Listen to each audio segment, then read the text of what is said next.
Hi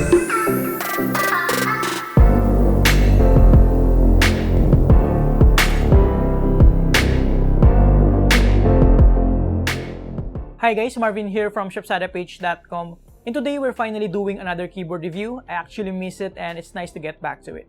So we're going to do an unboxing and review of the Durgod K520 Nebula mechanical keyboard. A keyboard that I think is one of the best when it comes to RGB lighting implementation. We're also going to install the Havit KC22 PBT padding keycaps on this keyboard to make the ultimate RGB mechanical keyboard. With that said, let's get into it.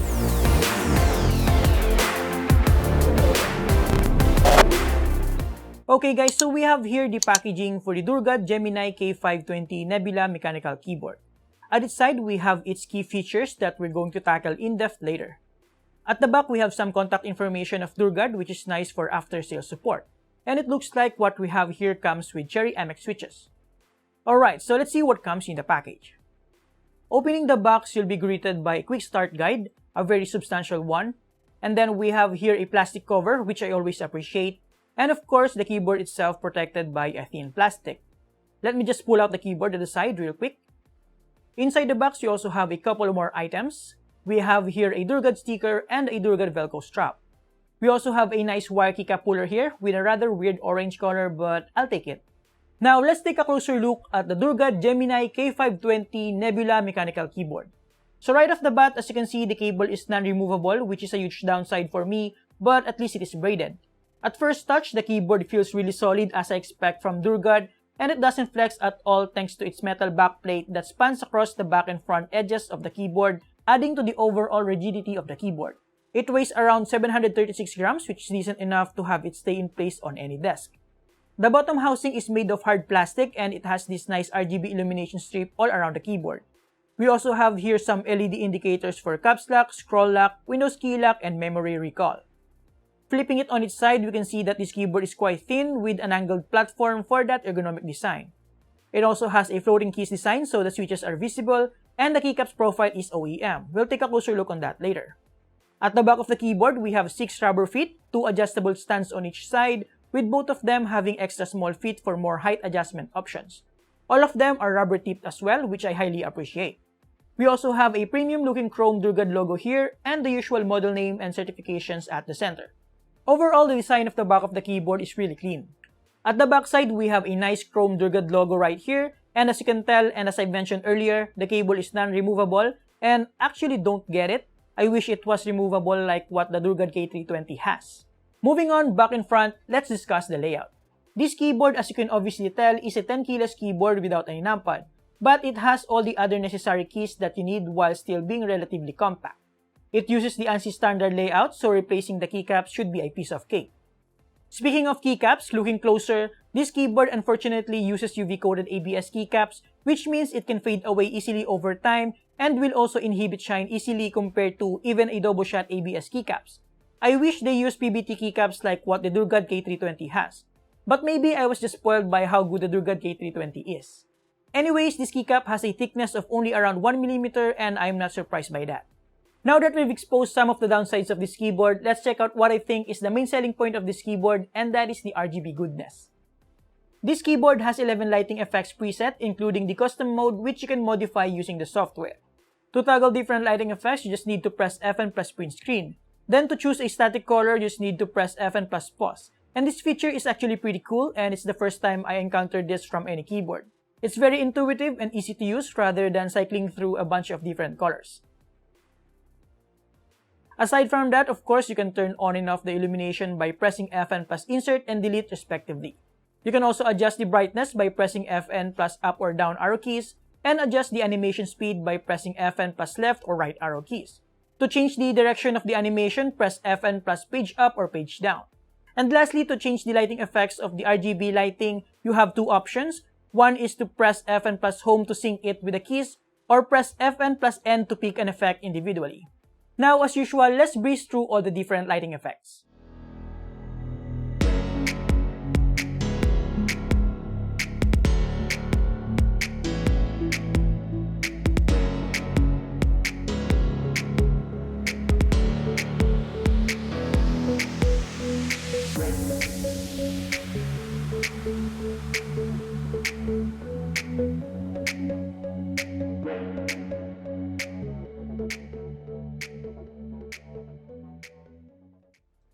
Turning off the lights, as you can see, the illumination is bright enough for dim situations like this, and the edge lighting gives that extra oomph to it, making it really stand out. Now, this keyboard uses SMD LEDs or surface-mounted LEDs that can produce up to 16.8 million colors, which means it is a true RGB keyboard and that the transition between colors is very smooth. Looking closer at this Cherry MX switch, unlike Gateron and Kale, it has a complete cover on the true hole. Speaking of switch, let's talk about that. This keyboard is using Cherry MX RGB switches, and what I have here is the Cherry MX Brown variant, which is tactile and requires 50 grams of actuation force. It has a 2mm pre-travel with a 4mm total travel distance. Since it is a tactile-only switch, it doesn't have any audible click sound. As per my experience, Cherry MX Brown is more tactile than Gateron Brown, but it is less smooth when it comes to the up and down stroke. Now, when it comes to the stabilizers, I would say it is decent, especially at the center. It feels smooth but has some slight rattle on both sides. Thankfully, it has some factory lube on it, which I highly appreciate. The shift key has some wobble but doesn't have much rattle. I hope that makes sense. By the way, here's a quick size comparison so that you can have a bit of an idea how a 10 keyless keyboard differs from a full-size keyboard and a pretty compact 60% keyboard. Now, before we finish this review, I also have here the Havit KC22 PBT Podding Keycaps, which in my opinion perfectly matches the Durgod K520 Nebula. This set of keycaps consists of at least 104 keys with some additional keys for layout compatibility. This is compatible with ANSI standard layout, and if I'm not mistaken, it is also compatible with the ISO layout because of the included ISO enter key right here. It also comes with the plastic keycap puller, which is a nice touch. The keycaps are made of durable PBT plastic, and I guess we can say that it is also double shot because of the two separate materials used, as you can see here. The top part is black while the bottom part is translucent white to let the RGB lighting shine through. It has a thickness of around 1mm, which is the same as the stock keycaps, but is definitely more durable and will not fade away easily over time since this is made of PBT plastic. Now, once installed, as you can see, it's like a match made in heaven. The Havit KC22 PBT keycaps gives the Durgod K520 Nebula that extra kick to the RGB illumination, which in my opinion looks really dope, and this is one of those scenarios that you can definitely appreciate the RGB goodness. Now, moving on, let's do a quick typing test so that you can have an idea how the Durgod K520 Nebula with Cherry MX Brown switches sounds with both the stock keycaps and the Havit KC22 PBT keycaps.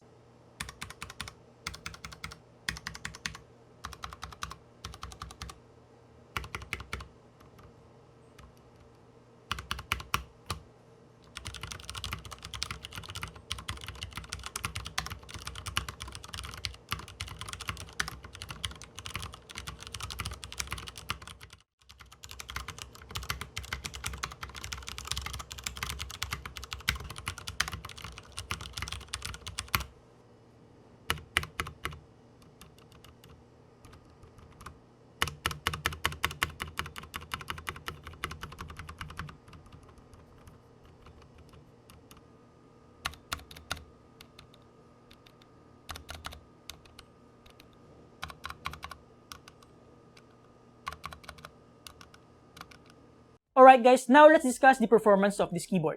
The Durgod K520 Nebula features an all-key NKRO, which means you can pretty much use all the fingers in your hands at the same time and all the keys will be registered.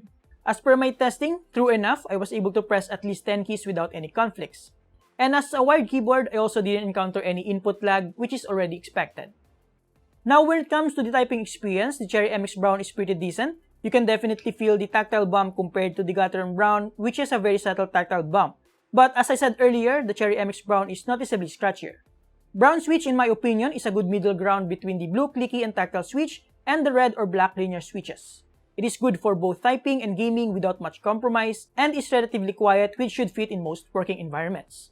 As for gaming, it is also decent, and I don't have any problems actuating the keys with just a 55 grams required actuation force, while also preventing me from making mistakes compared to, let's say, a 45 grams red switch, especially for picking on corners. You don't want to accidentally show your head, right? I also like the feel of the tactile bump whenever I press A and D for side-to-side movements, giving me that extra feedback towards my movements. Overall, the performance of the Durgod K520 Nebula is pretty decent. I don't have any problems with it in any given application. Alright guys, before we wrap this up, let's check out the software. Alright guys, so right here we have the software, which is the Durgod Zeus Engine Beta 0.99.0.10. And as I've mentioned on my review of the Durgod K320 Corona, the software is really polished, as you can see here. And at the top here, we have another preview of the devices.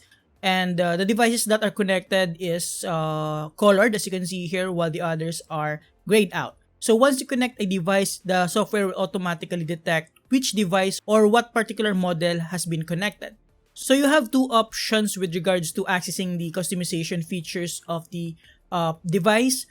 One is by clicking the preview image here, and the other one is going through these tabs right here. So let's check out the customization options for the Durgod Gemini K520 Nebula. So right here, you can pretty much change the function of any key to a macro. You can also remap the key to other keys. You can also set key combination. You can also change this to multimedia function, mouse function, text, and you can also use these keys or any keys to launch any application. And of course, you can disable a particular key. You can also use any key to switch between your profiles. So right here, we have the customized lighting and performance. So with regards to the lighting modes, you can change the lighting effects straight using the software, which is pretty much the same with the one that I showed you earlier with the onboard settings. But the good thing here is the changes automatically takes effect on the keyboard as you toggle it on the software, which is pretty cool.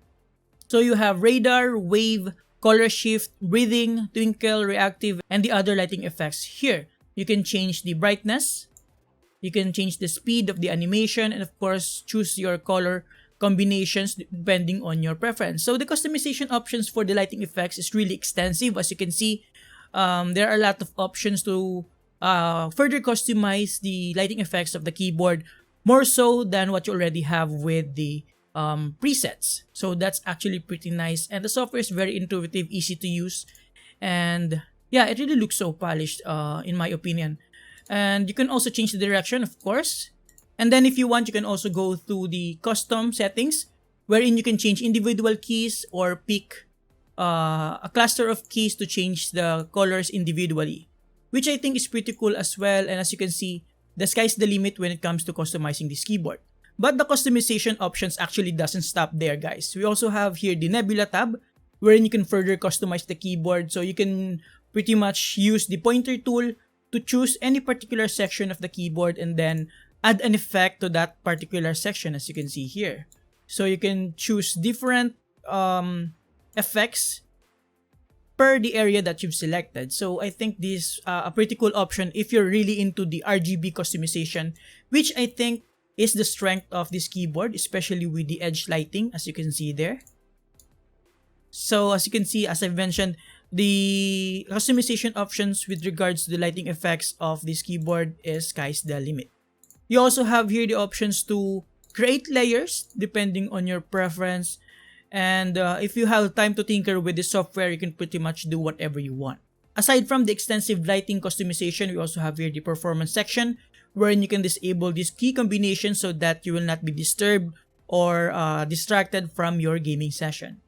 And of course, we have the macro tab, wherein you can record your macros and then set it up on a key depending on your use case scenarios. So as you can see, the software is very strong, very powerful, especially with the lighting effects. And you also have the macro settings and individual key customization. And you can set different profiles depending on your application. For example, you can set different lighting effects, different settings, macro settings with each application you use, especially for games and productivity and whatnot. So the software is really polished, and as per my experience, it is very responsive. The changes you made on the software takes effect immediately on the software, which is pretty cool. So to conclude, the Durgod K520 Nebula is a pretty solid keyboard in terms of build quality and overall performance, but I think what makes this keyboard really stand out is the edge RGB illumination, and that along with all the keys, you can pretty much customize it in any way possible using the very polished Durgod Zeus Engine. The Cherry MX Brown switch is also a good starting switch for anyone who's trying to get into the mechanical keyboard world because it is good for both typing and gaming. I only have two issues with this keyboard that can easily be fixed by Durgod on the next iteration of this model, and that is the non-removable cable and the cheap UV-coated keycaps, and I'm already looking forward to the upgraded version of this keyboard. Overall, if you like RGB goodness, the Durgod K520 Nebula partnered with the Havit KC22 PBT Keycaps is definitely worth considering. There you have it, guys. Thank you for watching. Make sure to check the full article link below. Huge shout out to Durgod for sending the Durgod K520 Nebula, and of course to Havit for sending the KC22 PBT Keycaps. You can get these products from the links below. Thank you for watching, subscribe if you like this, and see you next time. Have a great day.